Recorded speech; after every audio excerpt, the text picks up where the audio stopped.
Good morning, everyone, and welcome into Wake and Take. It's your boy Jason, and we have some football to talk about today. Today, we're going to break down the NFL Awards honor ceremony going on this weekend. I'm going to give you my predictions and my own personal takes for these weekend's awards, and that's really going to be it today. So go ahead, take out your coffee, sit back, relax, and enjoy the show.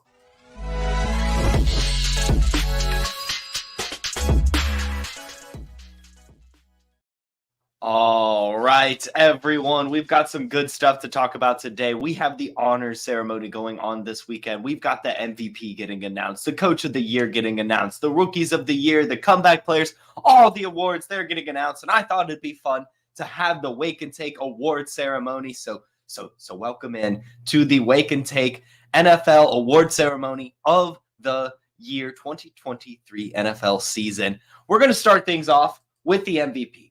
The MVP, of course, is just going to be Lamar Jackson. He's the clear and away favorite. You can see odds all the way down to negative 20,000 for this guy. We know at the end of the day, the NFL MVP is a QB award. And also, of course, it's a regular season award. I know they lose the AFC championship there and he doesn't play that well, but his regular season was phenomenal. He leads the Ravens to the number 1 seed in the AFC, going 13-4. He has a career high 3,678 passing yards, and he leads the NFL in QB rushing yards with 821. It was a fantastic season from Lamar Jackson. He's gonna get the MVP, and he's well deserving of it. Some other people in the running are like Dak Prescott and some of the other quarterbacks there, but we all know it's going to be Lamar Jackson, and we'll know that they'll do the classic cop-out when it comes to the offensive player of the year, which is going to be Christian McCaffrey. That's just what they do, right? That's just what they do. They've got the MVP, and they just have to give it to a quarterback, even if there is someone out there that's maybe had a better season on paper than the best quarterback in the league. And that's what you could say about Christian McCaffrey this season. Just an incredible season. And while he's not a quarterback, he was the heart and soul of this 49ers team. Of course, Brock Purdy having a great year, Deebo Samuel having a solid year, Brandon Ayuk having a solid year, George Kittle having a solid year, but that offense ran through Christian McCaffrey. He had 272 carries, 67 receptions. The guy's doing it all. He leads the NFL in rush yards at the end of the year with 1,459. He has the second most receiving yards with 564. He finished with over 20 touchdowns on the year. He had 2,000 plus yards all purpose. I mean, it goes on and on and on about how great of a season Christian McCaffrey had. So he's the offensive player of the year. I don't even know who else you'd give it to. And I can't wait for the day. I just cannot wait for the day that the MVP goes to the deserving player and not necessarily just the best quarterback season of the year. And hey, I could even argue here that the offensive rookie of the year, CJ Stroud, has an argument to be MVP, but won't get it because he's going to get this award, the offensive rookie of the year. Just like Lamar Jackson for MVP, he's clearing away the favorite for this thing no matter where you look. CJ Stroud had an unbelievable year for a rookie, and no one really expected it, right? No one was out there saying CJ Stroud is going to have 4,000 passing yards. He's going to throw for more than 20 yards. The Houston Texans are going to win the AFC South. No one was saying any of that. I know going into the season, I was a bit excited about the Houston Texans. I thought them and DeMeco Ryans and the offense would all come together and at least finish, respectably. But no one could have predicted this at all. 4,108 pass yards. That was number 8 in the league, third most all time by a rookie quarterback. And he only played in 15 games. He wins the AFC South. He's 13th in pass touchdowns this season, finishing with 23. That's the 8th most by a rookie quarterback. I mean, it was a great season for him, highlighted even by a 470-yard, 5-touchdown game from Coleridge Bernard Stroud IV. A great season from him.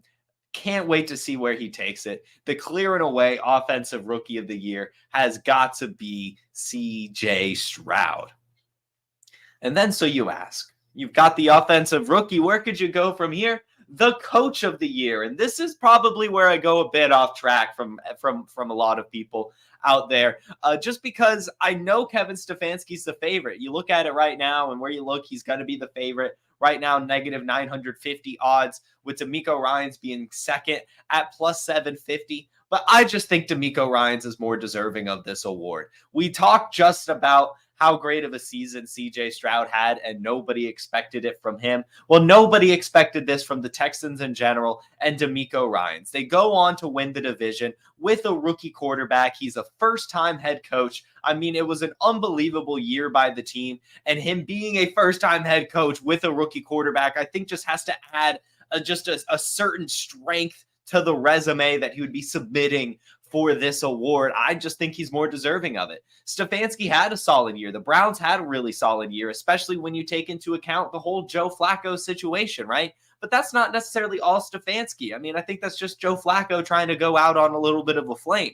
And the defense was kind of carrying it. And Stefanski's been in the league for a long time now. I feel what DeMeco Ryans put together is much more impressive than what the Browns did with Kevin Stefanski. As impressive as it was. Again, no one believed the Texans would do this, and they go on to win the AFC South, right? They get a fantastic season out of a rookie quarterback, CJ Stroud. The wide receiver core that everyone doubted, Nico Collins and Tank Dell, both had tremendous success. And even Noah Brown arguably had some success. The defense finished 11th in points for, 13th in yards allowed, and they clearly improved when Devin Singletary was able to be out there. And the pass rush started to improve towards the end of the season. I mean, DeMeco Ryans just had this team in lockstep on both sides of the ball, and it was just incredible. And so that's who I believe should be the coach of the year. I know if you go look out there and see it's Kevin Stefanski, but I don't think he's as deserving as Ryans. And I mean,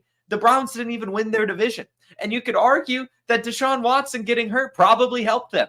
Right? Deshaun Watson wasn't even playing well. So I give it to DeMeco Ryans. Give it to DeMeco Ryans. I think he should be the coach of the year, doing all that again as a first-time head coach with a rookie quarterback, winning the division when no one expected you to. That's what it takes to be a good coach. And DeMeco Ryans showed it in his first year doing it. Coach of the year in my book. And the comeback player of the year. This is another one where I get it, right? I get it. The Damar Hamlin situation, it's incredibly respectable. Being able to even come back onto the football field is an enormous feat. And Damar Hamlin deserves all the praise in the world for that. And I'm so happy that he was able to return. But when it comes to comeback player of the year, I just think that Damar Hamlin's story should be just that. An unbelievable story, a great story. But he only got 2 tackles this year. And I see that he's the favorite to win this award. And I know it makes a ton of sense, especially with, this kind of just being a publicity thing. But I mean, it's just when I look at this, I want a player who's come back to play at a high level from something, right? We've seen, from jail, from being a bad quarterback to a good quarterback, and before, we've seen all sorts of examples of what comeback player of the year means. And to me, I'm going with the guy who has some long odds, actually. Damar Hamlin's the favorite. Joe Flacco is next at plus 100 something wherever you look. And then Baker Mayfield way down there at plus 1,400. But I mentioned Damar Hamlin only has 2 tackles. Joe Flacco only played in 5 games. Baker Mayfield played the whole season and went on to win his division in the NFC South. He finished 9th in pass yards with 4,044, 7th in passing touchdowns with 28. He kept Mike Evans' 1,000-yard streak alive, giving him 10 straight seasons with 1,000 receiving yards. He was kicked out of Cleveland, essentially just ran out of town. He flamed out in Carolina last season, had to just play a fill-in role in Los Angeles before landing out here in Tampa. But doing what he did was super impressive. And I think it's similar to, the Ryan Tannehill when he won this award in 2019, landing in Tennessee, becoming the starter when his career seemed to have flamed out, and then becoming a good NFL quarterback again. That's what we're looking at here with Baker Mayfield. And I just think he's very deserving of this award. Again, playing all season at a really high level and doing all of this while having to play on 2 different teams last year, really just 3 with the Browns kind of ending in it. Like it's a whole, like he came back from just being essentially run out of the league. And so that's who I think really deserves this award. Joe Flacco only in 5 games. Damar Hamlin only 2 tackles. As remarkable as a story it is, I think Baker Mayfield deserves comeback player of the year. And then that leaves us with the defensive player of the year. And I'm just one of those guys, right? When Tom Brady was in the league, I was like, I don't care that there's some maybe people who haven't won this award as much or maybe has stood out a bit more than their usual seasons. He should deserve the MVP, right? Tom Brady should have always got the MVP. Well, TJ Watt, he's just the best defensive player in the league. He finishes the year with the most sacks with 19, and he's just so good. The heart and soul of the Steelers defense. I know the playoffs don't come into account here, but we saw how poorly they looked in their playoff game without him after he got injured. We've seen it his entire career. They're 1-10 without him. The guy just is unbelievable and makes that defense play so much better. And it really just all starts and ends with him as the best defensive player in the league. Really, but I mean, he's just so unbelievable. But I look and I see that Myles Garrett and Micah Parsons is ahead of him in the odds. That makes sense. Both of them are deserving of it as well. They've had really solid seasons. I'm just one of those people, right? You have greatness. You've got a really good player. I don't care that they've won the award a lot. Give it to TJ Watt. The guy's unbelievable. That's my thoughts on that situation. Man, it sounds like Patrick Mahomes out here. Sound like Patrick Mahomes. So we've got the MVP, the coach of the year, the comeback player, the offensive player of the year, the offensive rookie of the year, the defensive player of the year. What's left now is the best moment. I didn't feel like picking a defensive rookie. I know there were some good ones. I don't know. I don't know why I didn't feel like doing it. I just did it. So we're just skipping it. We're going to best moment. We're going to best moment because that's fun, right? We want to look back at the season, figure out what one moment was just stood out. And there's no like data out there. Like there's no like top 10 moments of the year. Like I tried to research this to come up with one. So I just thought of 2. I didn't pick one. So we're just going to look at these 2 together. We'll start with first. I don't know if you guys remember this. I'm sure you do. But Deebo Samuel had a hat trick against the Philadelphia Eagles. This was the catch for his 3rd touchdown in the game, standing on business. It was just unbelievable. Here's the play. Will be monstrous as Deebo Samuel. Deebo Samuel, one man to beat. He's going to beat him. Touchdown 49ers. And then Brandon Ayuk slides in. Will be monstrous. But it was just a great play. Really all 3 of those plays, but we've just got to pick one for best moment. So I'm going with the 3rd touchdown itself, the screen that he broke for looks like 46 yards. Unbelievable play by him. Love to see it. With the whole just drama around that game in general, him just talking so much crap and then backing it up on the field. That's what football's about, baby. So that's one of my best moments. And then the other one was mentioned already in this show with Mike Evans catching his 10 straight 1,000-yard receiving game. However you're supposed to phrase it, butchered that. But, you know, the play that he had 1,000 yards receiving for the year, making it 10 straight seasons. I guess that's how you phrase it. But let's check it out. A 3rd down, Mayfield to throw. Mayfield looking to the near side for Evans. He's got it. And Evans is knocked out of bounds inside the 10. And it was nice, right? It was just so nice to see him do that.